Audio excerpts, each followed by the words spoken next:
والسلام على أشرف الأنبياء والمرسلين سيدنا محمد وعلى آله وأصحابه أجمعين. رب اشرح لي صدري ويسر لي أمري واحلل عقدة من لساني يفقه قولي. Hadirin Bapak Ibu, adik-adikku sekalian yang insya Allah dimuliakan dan dirahmati oleh Allah Subhanahu wa Ta'ala. Tiada kata yang paling pantas dan patut kita ucapkan selain rasa syukur atas segala karunia, rahmat, nikmat yang telah Allah berikan dan titipkan kepada kita.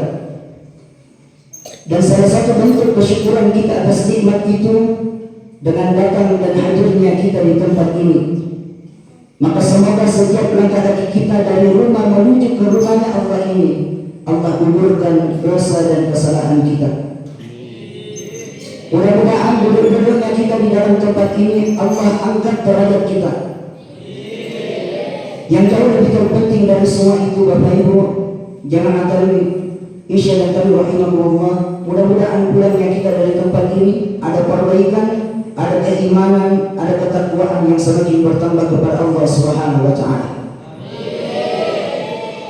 Selanjutnya bersalawat kita kepada Rasulullah sallallahu alaihi wasallam.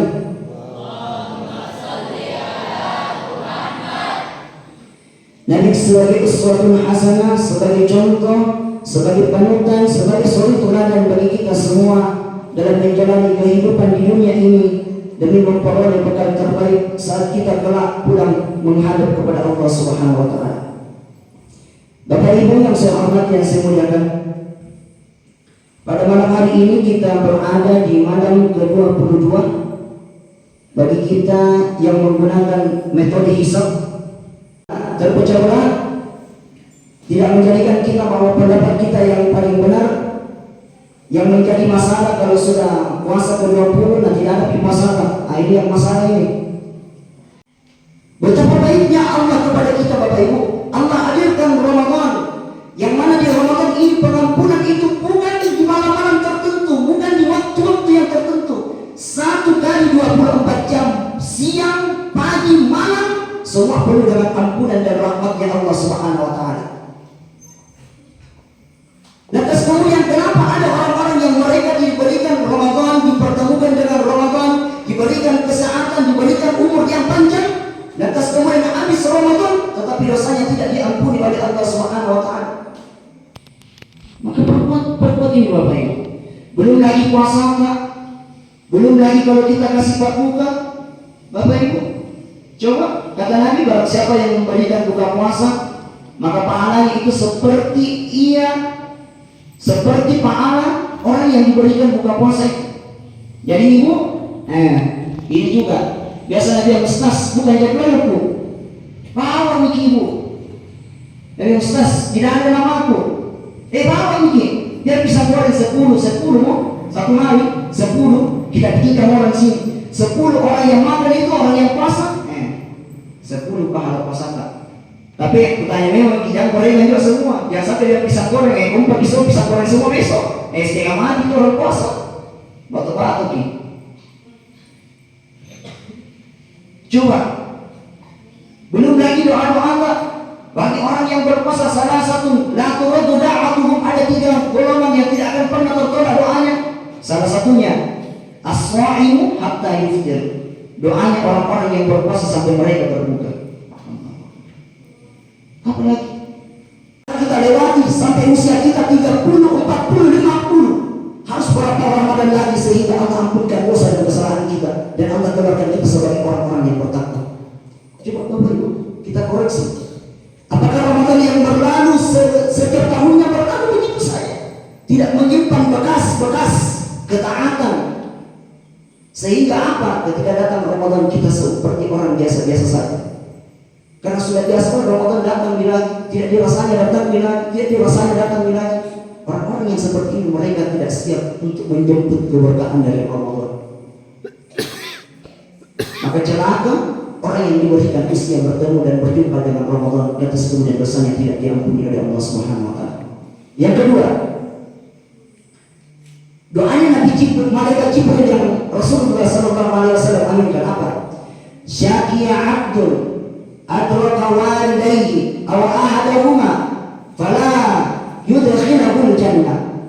Celaka bagi seorang anak yang mendapati kedua orang tuanya atau salah satu di antara keduanya lanjut usia, lantas kemudian itu tidak memasukkannya ke dalam surga. Coba Bapak Ibu, Allah berfirman di dalam Al-Quran, wa qada rabbuka alla ta'budu illa iyyahu. Sungguh Allah telah memerintahkan kepada kalian untuk jangan menyembah kecuali hanya kepada Allah. Wa bil walidaini ihsana, dan kami perintahkan kepada anak untuk mereka berbuat baik kepada kedua orang tuanya. Imma yablughanna indakal kibar ahaduhuma, apabila mereka mendapati kedua orang tuanya salah satu di antaranya lanjut usia, au kilahuma, atau keduanya, fala taqul lahuma uf, maka jangan pernah mereka berkata ah. Wala tanharhuma wa qul lahuma qawlan karima, jangan mereka membentak keduanya atau salah satu di antaranya, dan berkatalah kepada kedua orang tua kalian dengan perkataan yang mulia. Coba adik-adikku sekalian, bayangkan bagaimana pengorbanan ibu kita, ibu yang melahirkan kita, yang harus berjuang antara hidup dan matinya. Ketika mereka diberikan pilihan antara anaknya atau dirinya, dia katakan, Dok, mending anak saya yang aku selamatkan, saya sudah cukup hidup di dunia, cukup. Ada seorang wanita yang di malam harinya mereka tidak tidur dengan lelap untuk melelapkan tidur kita. Ada seorang perempuan wanita yang harus menahan laparnya tapi agar kita bisa kenyang. Siapa mereka? Itulah ibu kita, yang rela menahan sakit, keluar air matanya saat melahirkan kita. Coba bayangkan adik-adikku sekalian, ada yang di sini yang pernah membentak orang tuanya. Pernah seorang ibu diwawancarai, ditanya, apa yang lebih menyakitkan daripada melahirkan? Maka kemudian ibu itu menjawab dengan menangis, sesungguhnya yang paling menyakitkan dari melahirkan yakni ketika dibentak oleh anak yang pernah kita lahirkan. Maka apa kata Allah? Fala taqul lahum ma'uf, jangan pernah kalian berkata kepada mereka. Ada seorang bapak yang pergi pagi pulang malam, untuk siapa mereka itu lakukan? Untuk kita anak-anaknya. Karena mereka di tempat kerjanya harus dimarahi oleh pimpinannya, karena mereka harus mengambil barang-barang rongsokan dan lain sebagainya, dihina oleh orang-orang. Tetapi mereka tidak pernah merasa terhina dengan itu semua itu. Mereka lakukan dengan begitu pedenya. Mereka tidak pernah malu dengan pekerjaannya. Untuk apa? Untuk anaknya. Yang penting mereka pulang ke rumah, ada yang bisa dibelanja oleh anaknya, ada yang bisa dimakan oleh keluarganya, ada yang bisa dipakai sekolah untuk anaknya. Maka dengarkan ini adik-adikku sekalian. Coba bayangkan, jangan sampai kita menjadi anak yang paling menyesal di hari kemudian. Ketika kita pulang ke rumah, kita dapati orang tua kita sudah terbujur kamu. Kita panggil namanya ayah, ibu, mereka tidak lagi mendengar panggilan kita. Kita usap wajahnya, mereka tidak lagi membalas usapan kita. Jangan sampai kita menjadi anak yang paling keras tangisannya di kuburan, padahal ketika mereka hidup kita jarang datang untuk menjenguk. Betapa banyak orang-orang hari ini, ketika orang tuanya setelah wafat, lalu mereka menyesal. Ketika orang tuanya masih hidup, mereka tidak pernah menanyakan kabarnya, mereka tidak pernah datang untuk menjenguknya.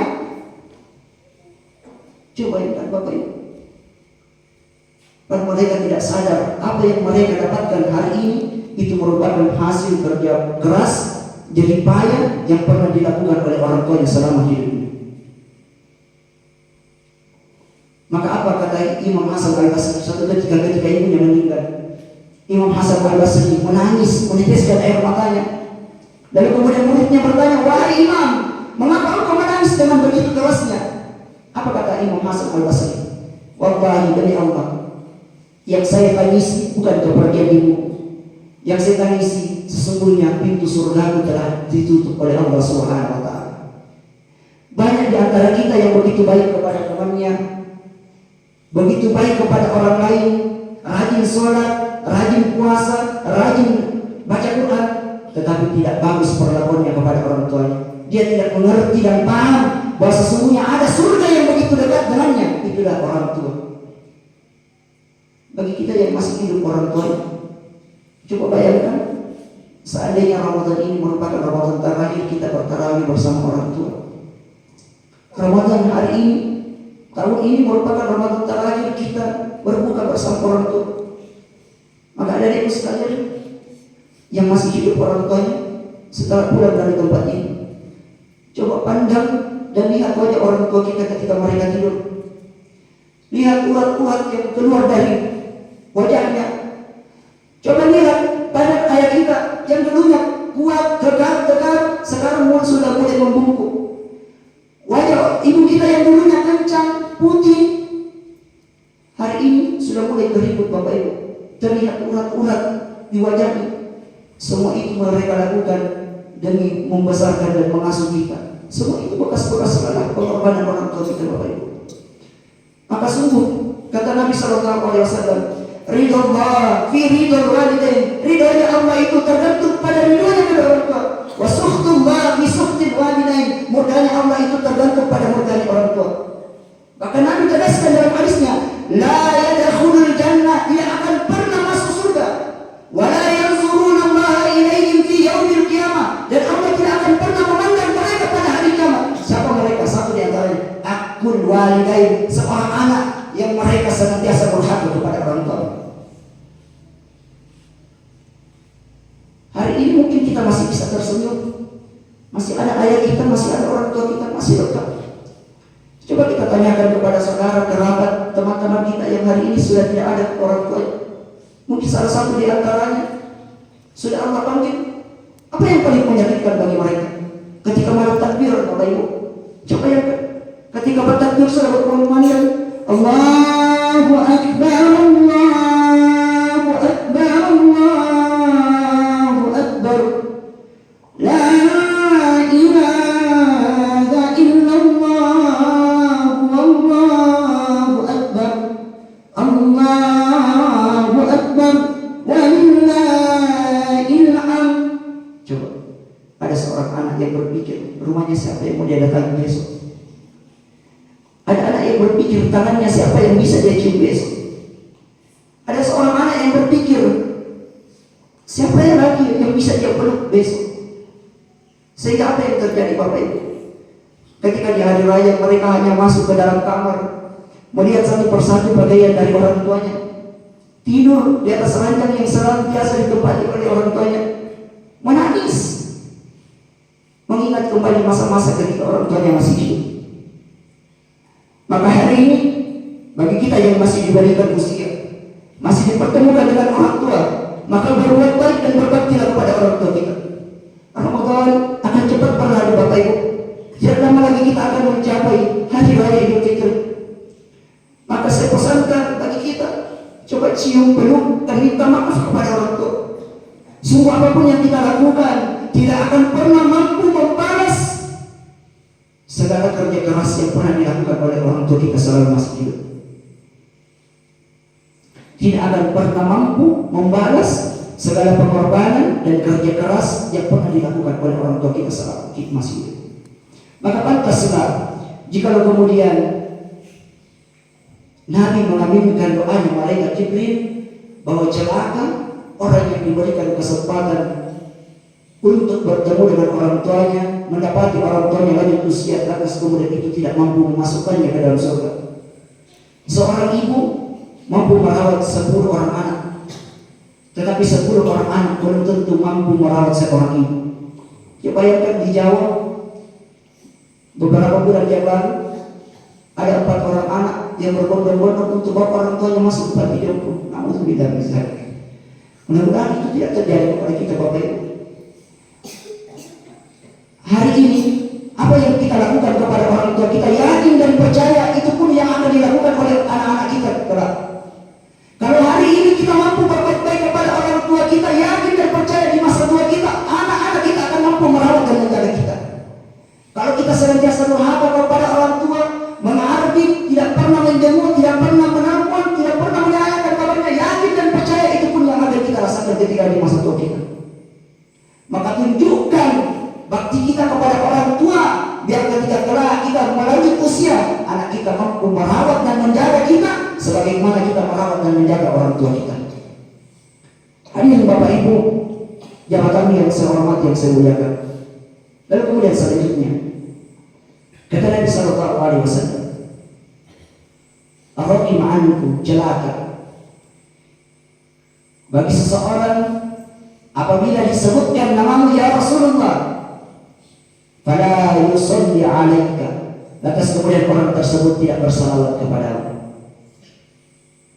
Apa kata Nabi Sallallahu Alaihi Wasallam? Al-bakhil idza zukirtu indahu fala yusalli alayya. Orang yang pelit itu, orang yang sekeh itu, apabila disebutkan namaku, lantas kemudian mereka enggan bersalawat kepadamu. Maka perbanyaklah bersalawat kepada Rasulullah Sallallahu Alaihi Wasallam.